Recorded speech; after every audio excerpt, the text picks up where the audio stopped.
Waalaikumsalam warahmatullahi wabarakatuh. Alhamdulillah, salatu wassalamu ala rasulillah wa ba'd. Teman-teman sahabat yang saya cintai karena Allah SWT, alhamdulillah saya bisa bersilaturahmi dengan Ustaz Ridwan Santoso yang biasa familiar kita panggil dengan Ustaz Rinsoy. Ya, dukung segala sesuatunya demi kemaslahatan umat melalui channel Ridwan Santoso Official.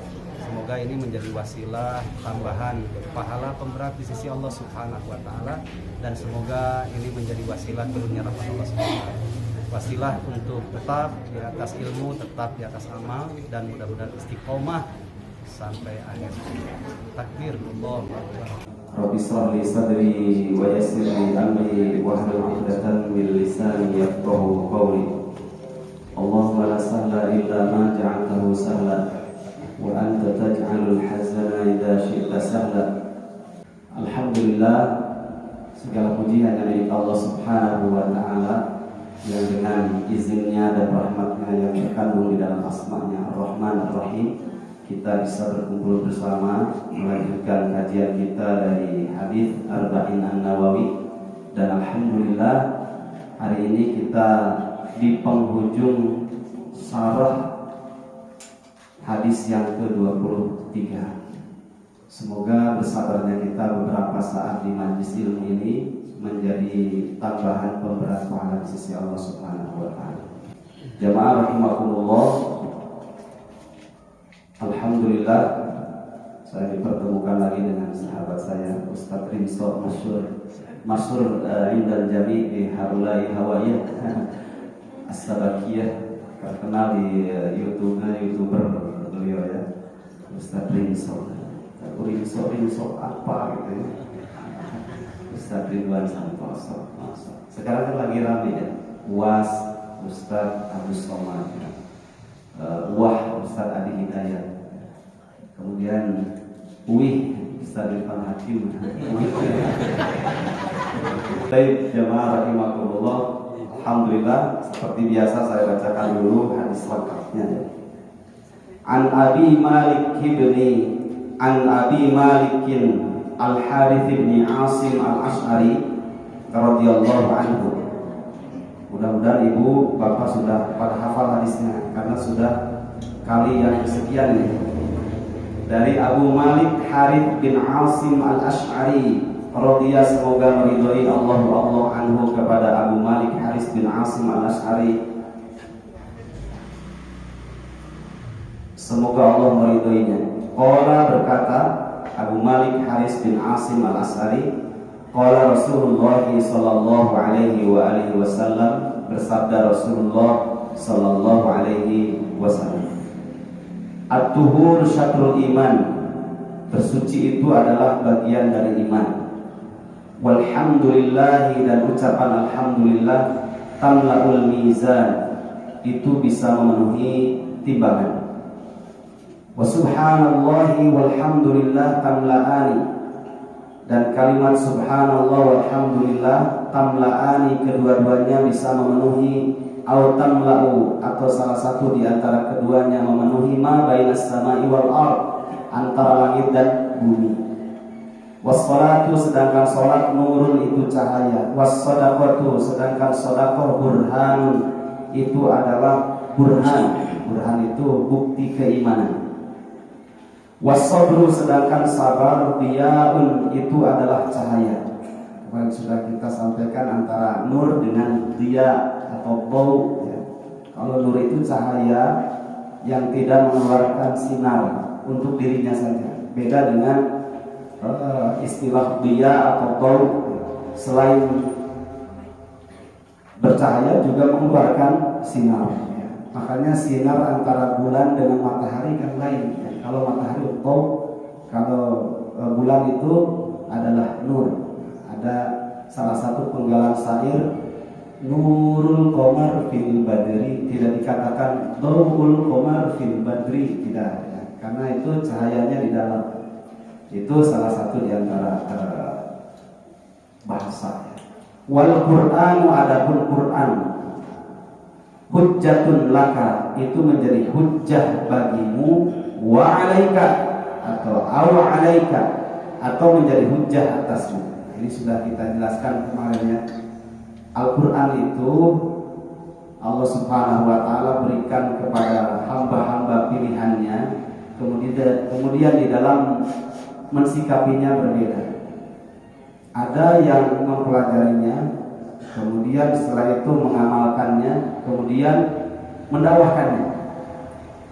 Ada yang Al-Quran itu hanya dibaca saja, tapi tidak mengamalkannya, apalagi jauh-jauh sampai mendakwahkannya. Ada Al-Quran itu sebagai pajangan saja, ketika orang datang senang gitu ya, dipajang indah, tapi tidak pernah dibaca. Bahkan hatta membelakangi isi Al-Quran. Di rumahnya punya Al-Quran, punya. Di pinggirnya Bible juga ada, Tripitaka juga ada, Weda juga ada di situ. Bahkan Darmo Gandul juga ada, dijajarkan indah.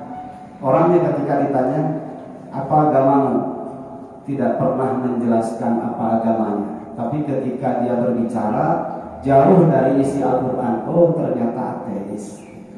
Dia punya kitab-kitab dari berbagai agama hanya sebuah referensi saja untuk memenuhi hazanah ilmunya, tapi tidak pernah menarik hati untuk mengamalkan isi dari ilmu Alkitab itu.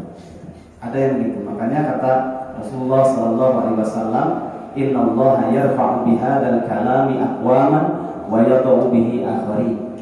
Sungguh Allah Subhanahu wa Ta'ala akan mengangkat derajat orang-orang yang beriman dengan perantaraan Al-Quran, diangkat karena mau membacanya, mempelajarinya, mengamalkannya sampai mendakwahkannya.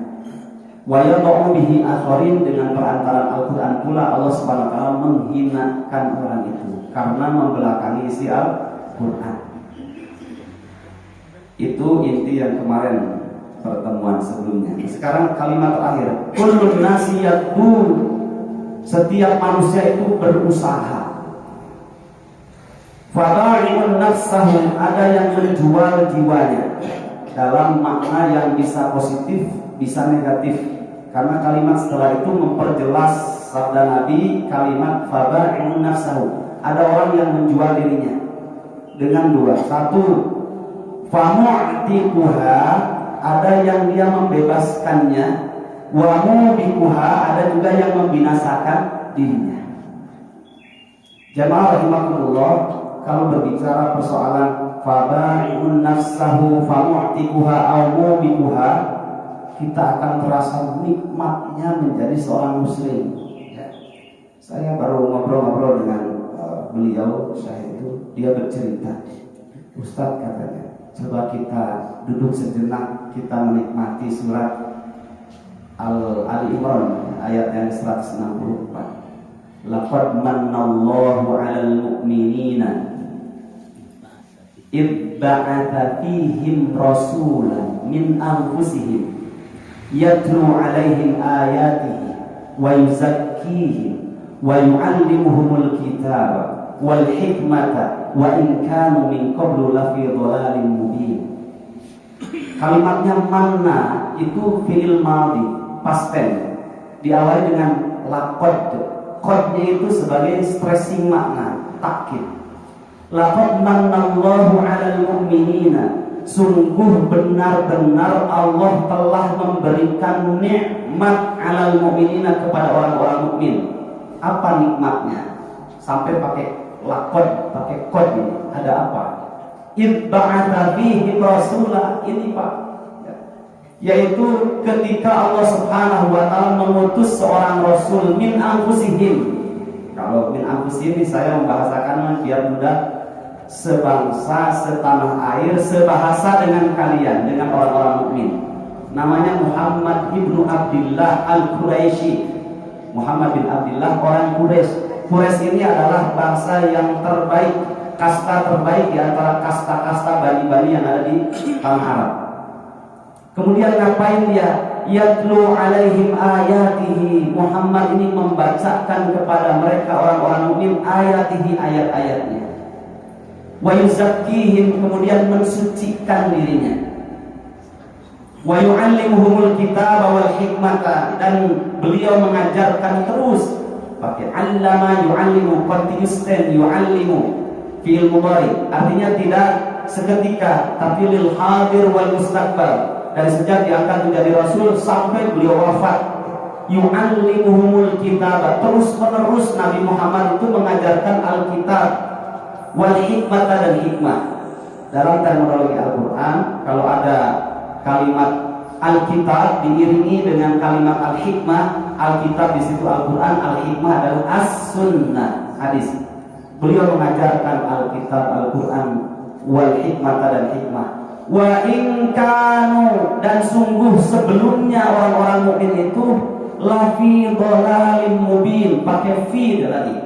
Lafi, lamnya lam tauhid. Benar-benar mereka orang-orang Arab yang sekarang jadi orang mukmin itu dahulunya dhalalim mubin, berada dalam kesesatan yang nyata. Namanya membunuh itu hal yang biasa. Zina itu pekerjaan harian orang-orang Arab dahulu. Dan sampai mereka sudah jadi Islam pun itu file-file masa lalunya suka terjadi ada dalam kehidupannya. Pernah suatu ketika di dalam riwayat Imam Muslim dari Jabir bin Abdillah. Jabir bin Abdillah itu termasuk simbol sahabat. Sahabat yang masih junior, berarti kesempatan bertemu dengan nabinya sebentar. Beliau sepeninggal Nabi meriwayatkan hadis ini, mengenang bagaimana kebiasaan para sahabat yang sudah disibuk dengan Islam, ya, dicelupkan hatinya yang tadinya jahiliyah menjadi Islam. Kalau dalam bukunya R.A. Kartini, ibu kenal R.A. Kartini, ya, Raden Ajeng Kartini, ya. Kalau kenal sih enggak Ustaz, tapi saya tahu karena membaca sejarah, gitu ya. Kalau kenal berarti ibu sudah sangat tua sekali, gitu ya, sejaman dengan beliau. Itu bukan pernah membuat buku, karena beliau itu katanya dalam sejarahnya, wallahu a'lam bishawab, itu beliau belajar R.A. Kartini kepada para ulama, cuma baru sampai surat An-Nisa itu pun di pertengahan keburu wafat.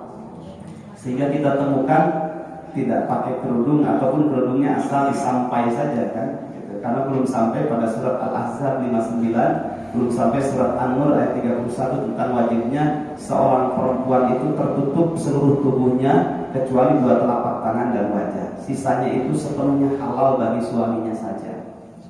Ya, makanya pakai kerudungnya begitu karena begitu. Ceritanya beliau saking senangnya dengan ideologi yang namanya agama Islam yang beliau komparasikan, ya.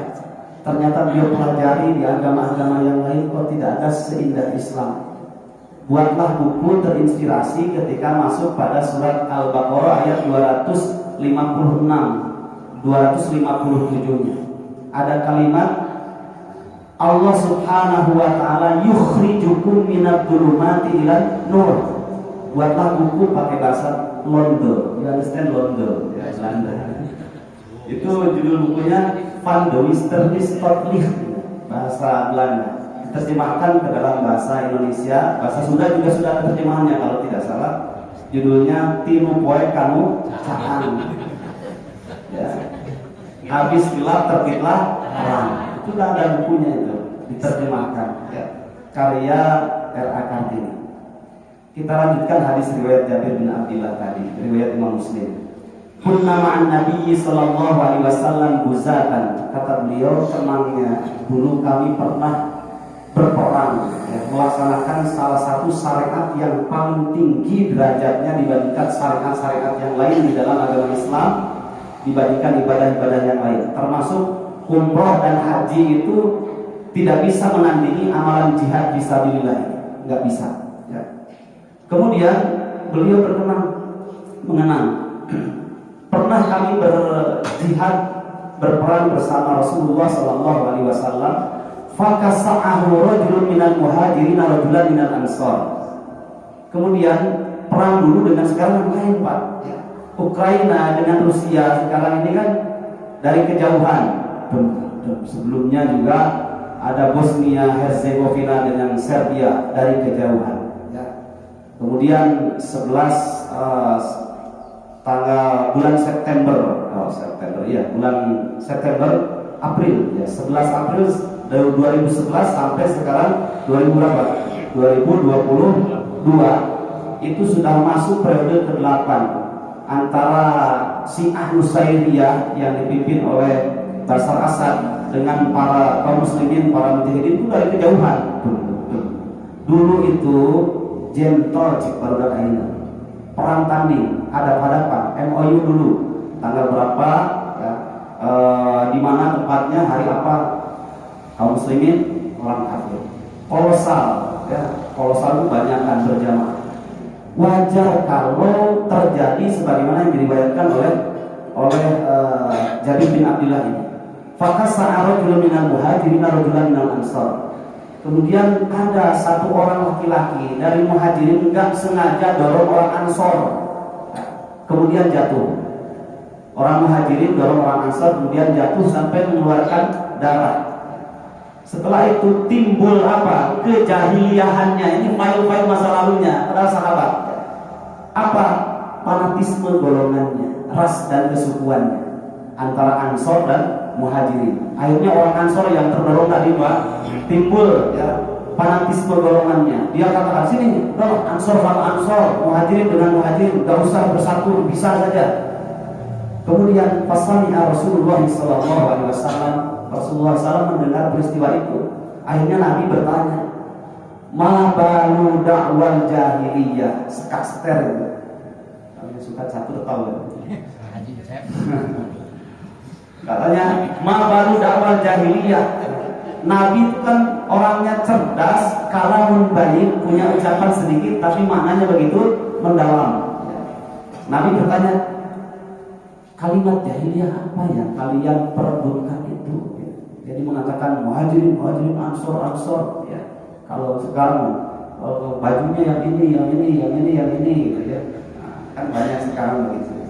Lupa dengan Islamnya, kemudian yang dibanggakan estegernya gitu. Akhirnya salah seorang senior dari muhajirin mengatakan, begini wa Rasulullah, kaslah rajulun minal muhajirin rajulan minal ansor, barusan katanya nggak sengaja orang muhajirin dorong orang ansor, kemudian sampai jatuh dan mengeluarkan darah segar. Akhirnya timbullah fanatisme golongannya. Orang ansor sakit hati, akhirnya bilang, nggak usah campur dengan muhajirin, ansor dengan ansor, muhajirin dengan muhajirin. Akhirnya kata Nabi, da'uha fa innaha muntinatun. Tinggalkanlah oleh kalian fanatisme golongan itu karena muntinatun. Muntinatun itu, kalau jangan bilang ibu dan bapak, kalau seseorang selain kita punya bisul, ya bisul ya. Bisul yang sudah menganga lama gitu ya, itu kemudian sudah asak matang, sudah hampir 9 bulan, akhirnya ditusuk. Nah, itu nanahnya yang keluar bisa. Nah itu namanya muntinah ya. Tinggalkanlah oleh kalian fanatisme golongan itu karena itu berbau busuk sekali, seperti nanah yang sudah menganga kemudian disuap ya di muka. Itu baunya luar biasa. Maknanya haram fanatisme golongan itu. Setelah itu karena mereka sudah dicelupkan iman, yuzakkihim wa yu'allimuhumul kitaba ya wal hikmata wa in kanu min qablu fi dhalalin mubin. Nah, sisa-sisa dhalalin mubinnya fanatisme golongannya itu karena sudah ada iman, kemudian sami'na wa ata'na. Akhirnya mereka berangkulan ya, setelah berjihad minta maaf, afwan ya, minta maaf. Masya Allah.